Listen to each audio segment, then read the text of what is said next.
topics and opinions expressed in the following show are solely those of the host and their guests and not those of W4CY Radio, its employees, or affiliates. We make no recommendations or endorsements for radio show programs, services, or products mentioned on air or on our web. No liability, explicit or implied, shall be extended to W4CY Radio or its employees or affiliates. Any questions or comments should be directed to those show hosts. Thank you for choosing W4CY Radio.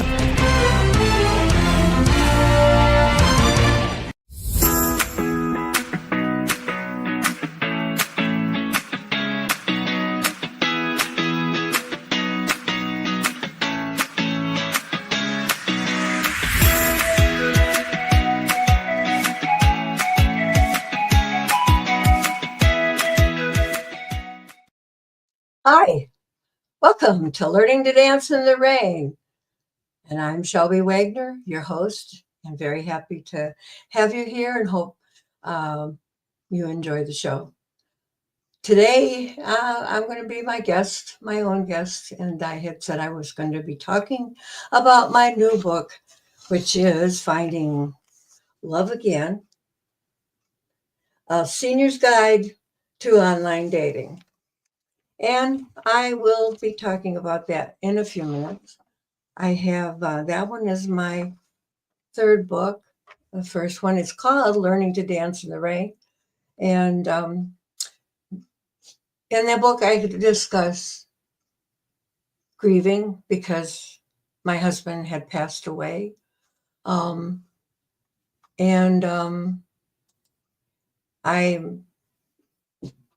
decided to later, about 6 months, 7 months after, where I was tired of being lonely and so on. But we'll get into that in a minute. Learning to Dance in the Rain came to me because I saw the poem in the beauty shop where I got my hair done every week when I went. And it says, life is not about waiting for the storm to pass. It's about learning to dance in the rain. And that seemed to be a very good saying for me. You know, I've been married 50 years, and anybody that says they're completely happy with their marriage of 50 years, well, God bless them. But, you know, there are times when we disagree. There are times when maybe like after he died and I thought, oh boy, maybe I should have been a better wife. Maybe I shouldn't have argued with him so much. But anyway, so I wrote about grieving, and then I wrote also about improving yourself, finding your self-image. A lot of people, it can say, oh, I'm too fat, or oh, I wish that my hair was a different color, or I wish I could lose this weight, or whatever. So I wrote a little bit about learning to like yourself, love yourself. And then I went into some more questions, trying to find out what it was I wanted to do with the rest of my life. And so that got into, did I want to find a new love, or did I want to stay enjoying the single life? There's both options, you know, and both options are okay. But anyway, so I did go on, and I was successful and so on, and finding someone. And I'm going to talk about that in just a minute. In fact, what I'd like to do is to, I had published the book a couple weeks ago, and then the formatting was wrong, and so I had to take it down. And so I'm working on it again. But I'm going to read probably the introduction, and maybe the first chapter. We'll see how we get into that.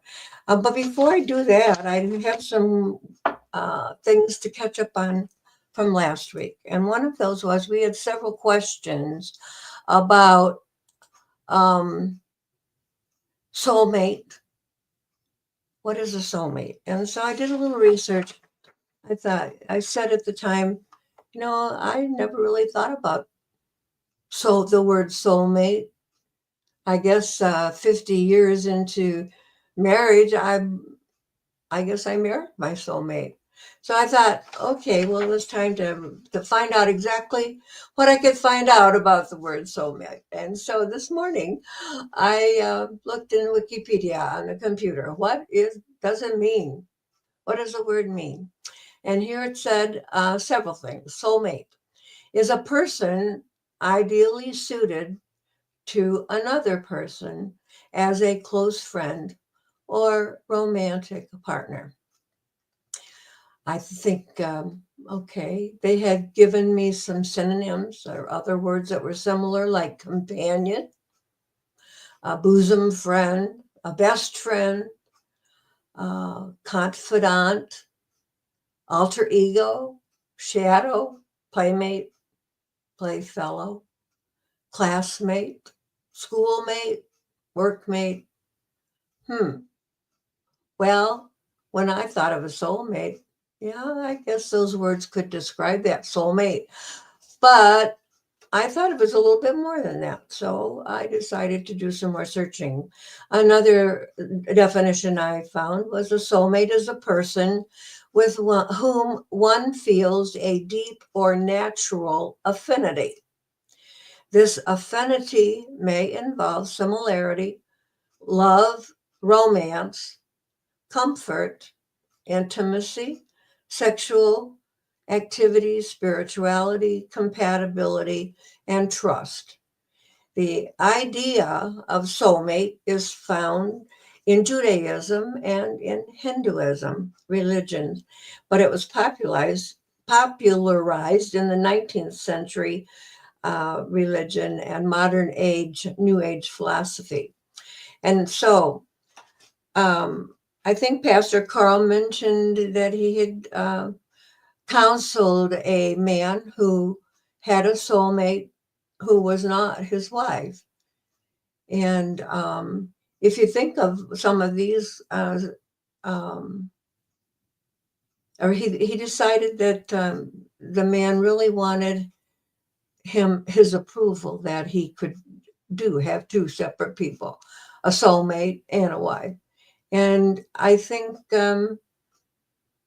we both question that. But if you take that first meaning, it's a person who's very close to you or has been a good friend, but you have met someone else that you love more, and you marry them. Well, that's okay. But I'm not sure how that wife is going to feel about having a soulmate into a friend. And when I talk in terms of woman, that's because that's what I am. But it's true for a man also, or a woman. But anyway, let's go on. It says in the modern day, soulmate typically refers to a romantic partner, but it can apply to a platonic partner. It implies an exclusive, lifelong bond. It commonly holds the connotation of being the strongest bond that one can achieve with another person. People who believe in soulmates commonly accept that they don't feel complete until they have found their soulmate. This is partially perceived definition that two souls are meant to unite. And the term soulmate says there was a poem, a 16th century poem in Judaism called Yedid Nefesh that became popular due to its customary weekly recital by traditional Jews during their Shabbat meal. It was a means of comfort during the days of wanting moments. The poem refers to or opens as a declaration of love and connection to one's creator. Yedid Nefesh, and I won't even try pronouncing the rest of it, but it means my soulmate, father of compassion. The Hebrew word yedid means close mate or dear friend, and it is first found in the Bible in Deuteronomy chapter 33, verse 12. The Hebrew word nephesh, which is the second word of the title of the poem, means soul, and it was first found in Genesis chapter 2, verse 7.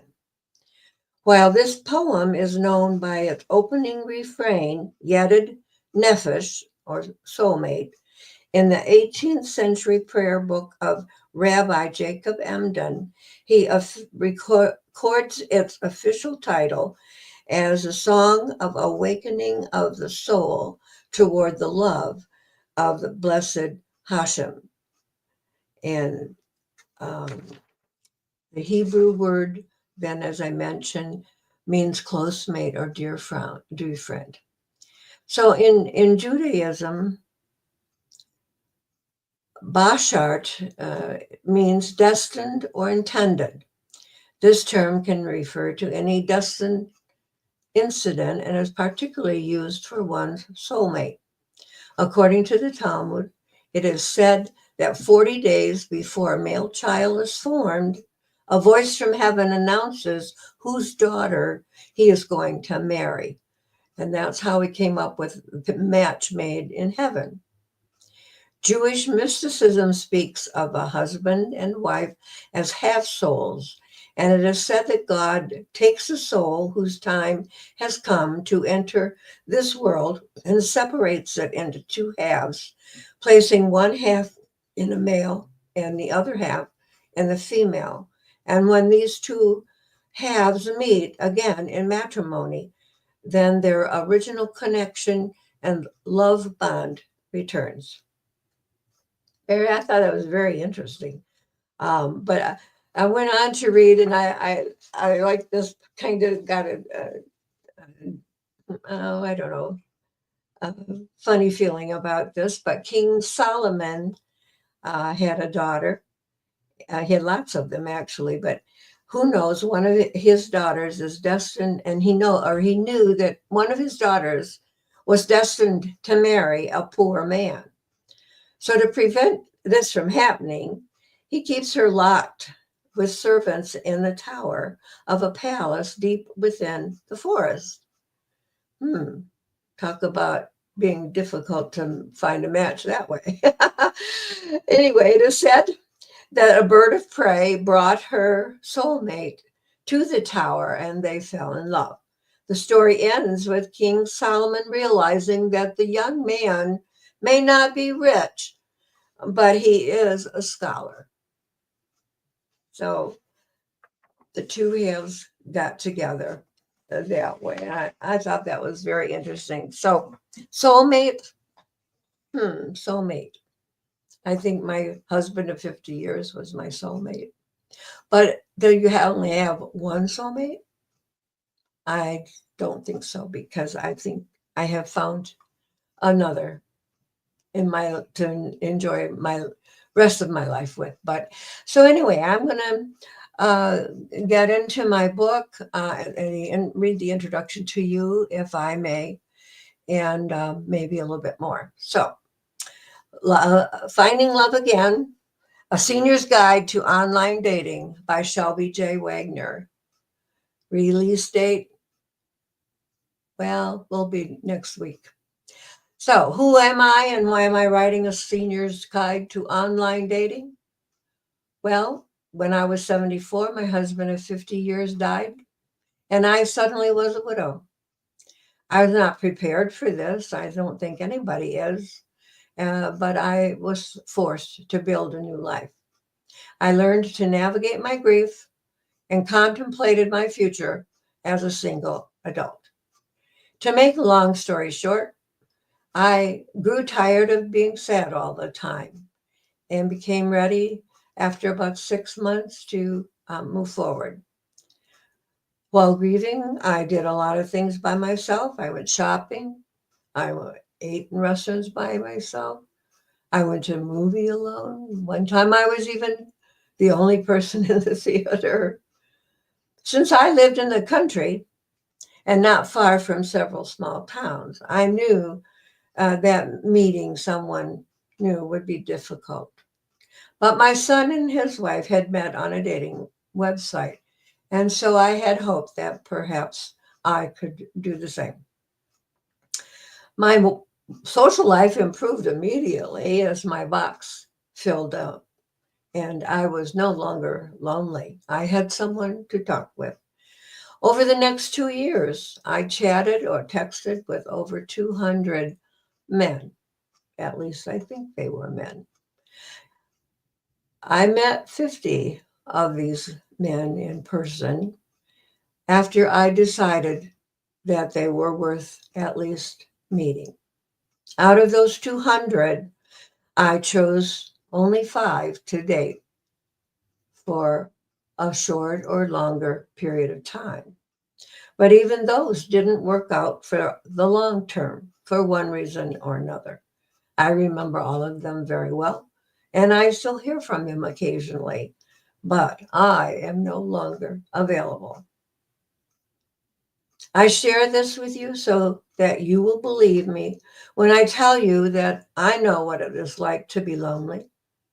I know what it feels like to journey through the internet looking for a match. I know what it feels like to go to a restaurant to eat by yourself. It's not really a good feeling, and we are lonely. I hope that what I share in this book will give you hope that you may find someone also to share the rest of your life with, and that the book will give you courage to move forward into an adventure of the new era of dating. I learned through my years online a process that, if done correctly and with patience, works. And I will help you learn the process so you can avoid my mistakes and I will share the insights I learned the hard way as I traveled through the experience. Please allow me to help prepare you for the journey to the next chapter of your life. I know and understand that the idea of dating, again, can feel like swimming in uncharted waters. But I can tell you that the end result is well worth the effort. You know, the world has changed. The world is different than it was when we were young. And it has evolved, and we need to accept the changes and adapt, or learn how to adapt and move forward ourselves. Just a few years ago, we might have met our loved one at work or at church or the neighborhood store, or maybe we met them on a blind date set up by our friends. But those days are gone now. So how and where do we look for and meet someone new if we are desiring to do so? You guessed it, online. Please join with me in reading this book as we explore these issues. Number 1, how dating has changed since our early 20s. Number 2, why internet dating is an excellent choice for seniors to meet and connect. 3, how to begin the process of preparing your online presence. And 4, understand the best and the worst about online dating. Chapter 1, understanding today's dating landscape. Dating has the evolution of dating from traditional to digital. Dating has always been a dynamic process that is influenced by cultural, social, and technological changes. In the past, meeting a potential partner was often a matter of proximity and shared social circles. So, how did you meet your first love? No doubt it was probably through mutual friends or at a community event, church, work, a local coffee shop, or in your neighborhood. These were popular ways of connecting until more recent times. The world has changed in so many ways, and so have our social structures. Today, people are more mobile, communities are more fragmented, and traditional social circles may not provide the same opportunities to find a connection that they once did. With the entrance of the internet, the digital age brought about powerful tools for bridging gaps, bringing people together, and expanding the possibilities of finding love. Online dating has become increasingly popular, and many people of all ages have met their new partners using internet dating sites or social media. Online dating offers an easy and unique opportunity to connect with others who share similar values, interests, and life experiences. Whether you are looking for love, companionship, someone simply to share your time with, online dating offers a world of possibilities. Online dating is perfect for seniors? Because, well, perhaps you are wondering, is online dating really for me? That answer depends. It can be a resounding yes, or it could be no. I don't know. I'm not God. However, I know it has worked for many people and it worked for me. So I believe it could be an excellent option for you. Why? Well, I'm going to tell you why. Number one, as we get older, our social circles shrink. Friends move away and opportunities to meet people become more limited. Online dating allows you to connect with a wide range of individuals, many of whom you would never have met otherwise. Number two, online dating platforms enable you to search for people at your convenience without even leaving your home. Three, computers offer potential candidates based on shared interests, values, and goals. This means you can search for someone who enjoys the same hobbies that you do, or has a similar life experience, or is looking for the same type of personality as you. Four, online dating allows you to set your own pace. You can take your time getting to know someone before deciding to meet in person. This gives you more control. Number five, you are no longer limited to dating within your immediate area. Online dating websites allow you to connect with people from different towns, cities, or even countries. This will allow you to broaden your horizon and increase your chances of finding a great match. And six, online dating enables you to browse profiles, send messages, and arrange dates at your own convenience. Perhaps you're an early riser or a night owl.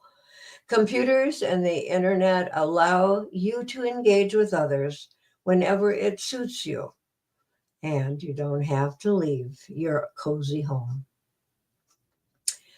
Dispelling myths and misconceptions.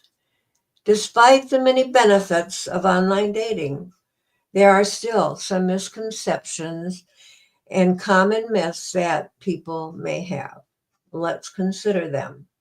One, many people think online dating is only for the young. Younger generations embrace online dating. But statistics are showing that seniors are now one of the fastest growing groups on these platforms. The truth is that many people over 50 are now turning to online dating in search of meaningful connections, whether they're looking for love, companionship, or friendship. And a lot of them have found exactly what they seek. Two, many people think online dating is too complicated for them. Technology can be intimidating, and many seniors are not tech savvy. However, most online dating platforms are designed to be user friendly. And with a little help from a knowledgeable friend or relative, you'll find that navigating the platforms is easier than you think. Here's a tip number one. I suggest you begin right away to explore the different dating websites to see how they work and if they meet your needs. There are many designed to connect seniors and will allow you to take a look for free. Number three, perhaps you've heard online dating is not safe. Safety is a legitimate concern, but online dating can be safe if you take the right precautions.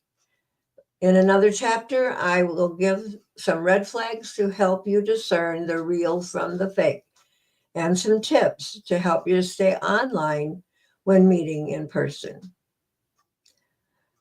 How to protect your personal information and ensure your safety is very important. So pay attention to the red flags. Number four, many people think online dating is just for casual relationships. There are many reasons why people are online dating apps sites. Some are looking for casual encounters. Some only want someone to chat with. Some hope to get laid, but many are looking for a serious long-term relationship, just like you. Your profile is your online introduction. And in order to find good matches, you must be perfectly clear in stating your interests, your goals, and desired attributes. Tip number two, start now to prepare a list of qualities that you are looking for and list your interests, your goals, and your intentions.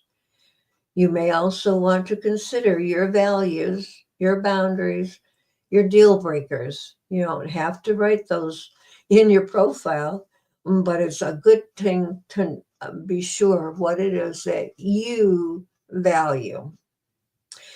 Taking the first step. The first step is successful or in successful long online dating is to have a positive mindset. And the second is to maintain that positive attitude throughout the experience. Before embarking on the experience, make up your mind that you're going to stay positive and be open to new possibilities. Be willing to explore different ways of meeting people and getting to know them. Look upon this as a new and exciting adventure, one that allows you to meet people who share your interests, know what they're looking for, desire a connection, companionship, or love, just as you. And remember, it is never too late for love. Welcome to the new era of dating. My friends, that is the end of chapter one. I hope it wasn't too bad. Oh, uh, as I'm reading along and reading my own words, I never can read it through without making some edits and changing. And then that's the downfall of being an author, I think, is when you put it in paper, it looks different. When you read it over again, especially when you read it aloud, it sounds even different than what you meant. But anyway, I hope you enjoyed that reading, and I hope that you will order my book when it becomes available. Again, um, as I said, I have a habit of revising, and revising. So let's see. Have we um, received any calls today? No, I guess not. I would like to. One of my chapters that I'm getting in my, that is in my book is facing the fear of rejection and anxiety. And so I was looking into, yeah, maybe that keeps us from doing some things that we really would like to do sometimes.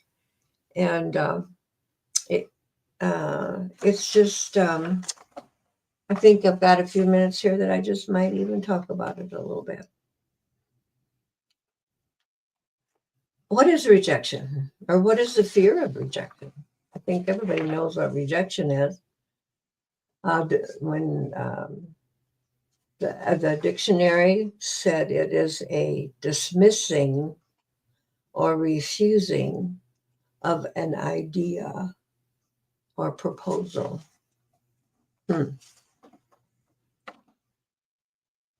Okay, so you've made a statement.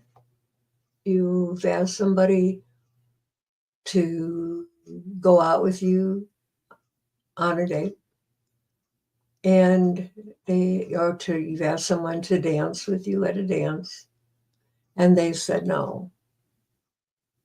Well, those are the rejections, I guess, that I have faced in the last few years. And yes, there's going to be rejections. You're not going to match with everybody that you like their looks in their profile when you're looking at them on the dating site. You're not going to like everybody. And even sometimes the ones that you like, they're looking for something else, and that's okay. So I'm going to tell you before you even start that yes, you will be rejected, probably. Will it hurt? If you let it. Um,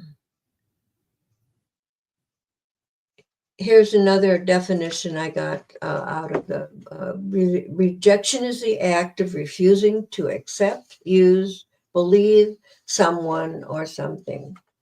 It can be defined as the act of pushing someone or something away. It can be experienced on a large scale or in a small way, everyday life. It involves being excluded from social relationship or interaction, and the rejection can be active or passive. But then, they gave some words that mean about the same thing, like refusal. That I thought, let's see, where was it? A brush off? Okay. Repudiation? I wasn't so sure about that one. Spurn and bounce, exclusion. All of those words, I think, kind of, especially that exclusion, if we want to be a part of a certain group and we're excluded. Yeah, it hurts. Rejection can cause us to feel a slew of emotions, ranging from confusion, wondering why they didn't agree to do what we wanted, to sadness because they didn't agree with us, and rage. Oftentimes, people don't understand why they've been rejected, and this can lead to a downward spiral of negative introspection and an overall sense of not feeling good enough. And, you know, I don't, well, not good enough. Is that imposter syndrome? We have this little voice inside of us that is not very nice to us, usually. And maybe it's telling us that you can't do something, or you shouldn't do something, or what was wrong with me that they turned me down. And since the more we think about and worry about what they said and whether it's true or not, the worse we're going to feel. It's like you're going to go spiraling. So it affects everything we do practically after we have received a rejection for a while, if we let it. That's why I guess we fear rejection, is because it does make us feel that we aren't good enough. It does make us feel that we are lacking in something. So how do we recover from something like that? Well, in my book, I talk a little about that, and maybe I simplified it too much. I printed some pages from Talkspace about why rejection hurts as much as it does, and it gives 10 ways of coping with this. I don't know. One of the ways I just saw was allow yourself to feel the emotion of sadness for a while, process it, and but just bottling up is not going to do you any good. So at some point, you're going to have to tell yourself, pick yourself up and dust yourself off, and hey, I'm better than that. I don't care, and go on. Next is a good word. What's next? Um, Another saying that I liked was when life hands you lemonade, or no, when life hands you a lemon, what do? You make lemonade, and you like that. So uh, allow yourself to feel sad for a little while, and then get on with your life. Maybe that's what you do. Spend time with those people that accept you and like you. That make you feel better. Um, but practice self-love and self-care. Take care of yourself. Write down maybe all the things. I was feeling down a few about a year or so ago, and with my dad, I made some comment to my daughter that, oh, I just feel I want to change the world. I want to make a difference in the lives of other people, but I don't know. I don't know what the good is that I have done. And my daughter says, "Mom, you have done a lot of good and memorable things in your life. So make a list of those. You start thinking about what was it, what are the things that you did." And she she reminded me of a time when she was only about 2 years old, three maybe.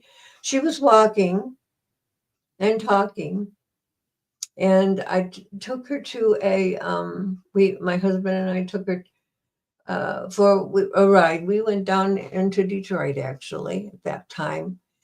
There's a park that kind of, I think it juts out or is an island uh, just outside or just inside the city of Detroit.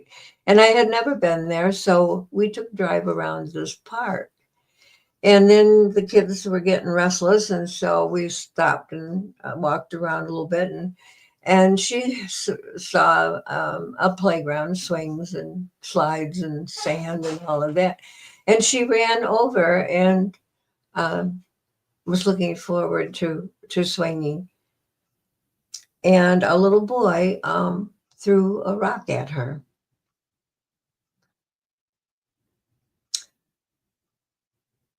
It wasn't a big rod, It hurt, but it didn't do any damage. But she came, running, and I came running to pick her up, and what happened? And she told me, and I looked at the little boy. He was standing across the sand, very defiantly, and then he ran away, and he was black, and we were white. And now, so that was her first confrontation, her first meeting with a black person. And she said, "Mom, you remember what you told me?" And I said, "Well, yeah, I guess I do remember the incident." But she told me, how did she possibly remember when she was at least no older than 3? But she remembered that I told her about the blacks and how they are mistreated a lot. And that little boy was probably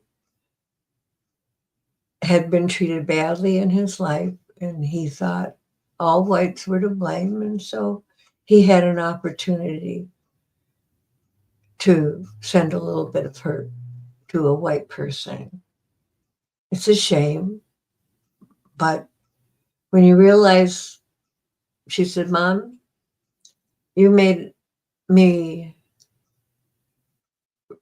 that was a good lesson that you gave me, even at that young age." So that got me thinking, and I started, when I got home, I started writing. I said, "Yeah, okay, I did this and I did that." And did I feel bad anymore? No, I didn't actually. I started feeling better and got my goals, all my reminded of what I wanted to do and see, and so on. So is it a matter of changing your mindset, I guess, thinking about where you can go and what you can do to make your life better, maybe make other people's lives better, and you work toward that. Rejection, fear of rejection is a natural part of our lives. And there was a saying I heard this morning, even, that our strength is there in our ability to bounce back. Our strength lies in being resilient, maybe. Anyway, so that's the philosophy of Shelby Wagner today. Let me see if there's anything else here about what many ways to treat psychological wounds that rejection inflicts, but it's possible to treat the emotional pain and prevent other emotional and relationship fallouts. Talk to your doctor if you need something to help you feel better. Don't go to and buy these illegal drugs on the street, because they're not going to help you in the long run. They might make you feel good at the time, but they're not going to help you in the long run. You need help with your self-esteem.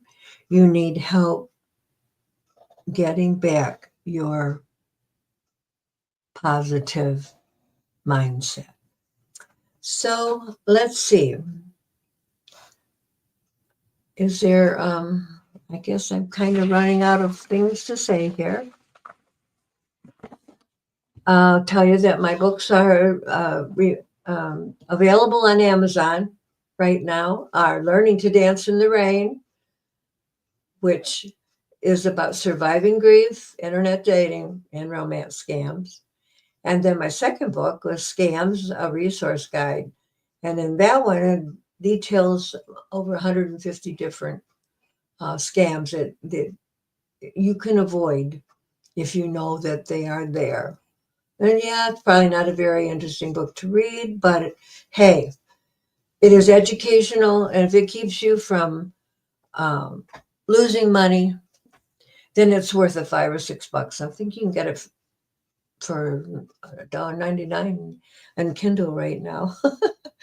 And then my Finding Love Again, a senior's guide to online dating, will be available within the next 2 weeks in print and hardcover and Kindle. So let's see.